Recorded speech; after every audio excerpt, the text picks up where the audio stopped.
حضور نبی کونین صلی اللہ علیہ وآلہ وسلم حضور بیت اللہ شریف کے سامنے تبلیغ اسلام فرما رہے تھے۔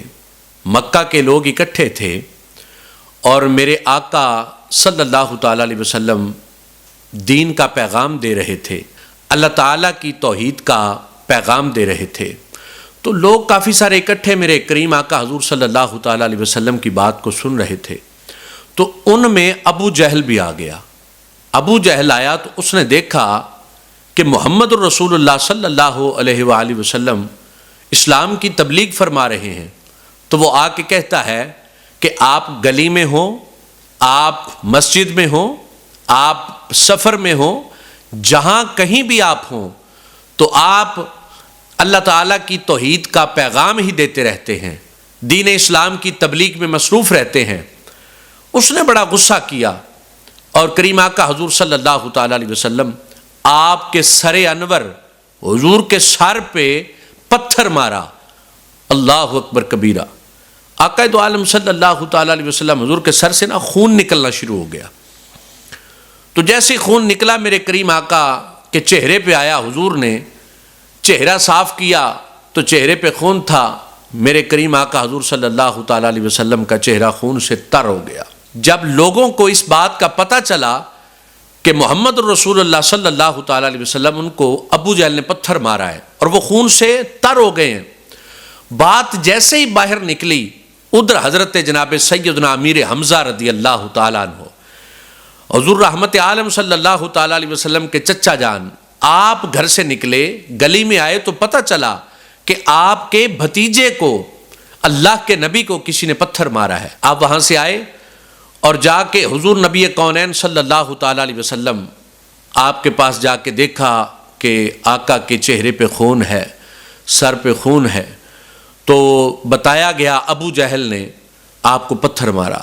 آپ وہیں سے واپس گئے، ابو جہل اپنے دوستوں میں بیٹھا ہوا ہے اور آپ نے زرہ آپ کے پاس تھی، ابو جہل کے سر میں ماری، جیسے اس کے سر پہ لگی تو خون نکل آیا۔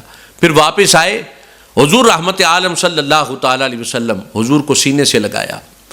میرے کریم نبی کو عرض کرتے ہیں حضرت جناب سیدنا امیر حمزہ رضی اللہ تعالیٰ عنہ کہ میں نے ابو جہل کے سر میں زرہ ماری اور اسے بھی لہو لہان کر دیا۔ میرے کریم آقا حضور صلی اللہ تعالیٰ علیہ وسلم حضور نے ایک لفظ بھی اپنی زبان سے نہ بولا۔ تو وہ حضرت جناب سیدنا امیر حمزہ عرض کرتے ہیں کہ میں آپ کا بدلہ لے آیا ہوں، ابھی بھی آپ خوش نہیں ہیں؟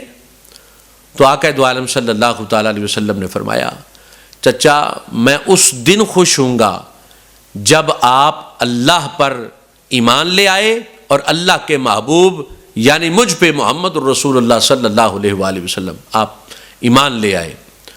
تو آپ نے جب یہ بات سنی کہ آپ کی خوشی اس میں ہے کہ میں اللہ پر ایمان لے آؤں اور اللہ کے نبی کی نبوت کو مان لوں، حضرت جناب سیدنا امیر حمزہ رضی اللہ تعالیٰ عنہ جب آپ آئے تو حضور کو سینے سے لگایا، سرکار سے اظہار محبت فرما رہے ہیں۔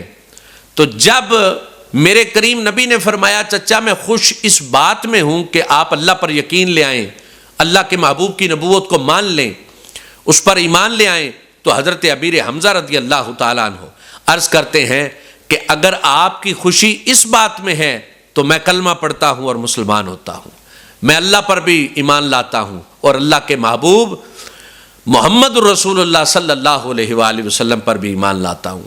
پہلے حضرت امیر حمزہ نے میرے کریم آقا کو سینے سے لگایا، جب حضرت امیر حمزہ رضی اللہ تعالیٰ عنہ آپ نے کلمہ پڑھا تو میرے نبی نے خود اپنے چچا کو سینے سے لگایا، میرے آقا خوش ہو گئے۔ تو حضرت جناب سیدنا امیر حمزہ رضی اللہ تعالیٰ عنہ آپ نے پھر ایسی وفاداری نبھائی کہ میرے آقا گلی میں چلتے ہیں تو آپ محافظ بن کے ساتھ چل رہے ہیں، آپ سفر میں جاتے ہیں تو حضرت امیر حمزہ آپ کے چچا آپ محافظ بن کے ساتھ جاتے ہیں، آپ مسجد میں جاتے ہیں تو حضرت امیر حمزہ رضی اللہ تعالیٰ عنہ آپ محافظ بن کے ساتھ جاتے ہیں۔ کسی نے پوچھا، کہتے ہیں آپ تو چچا ہیں، وہ بھتیجے ہیں اور آپ ان کی چوکی دارہ میں لگے رہتے ہیں، ان کے حفاظت میں لگے رہتے ہیں۔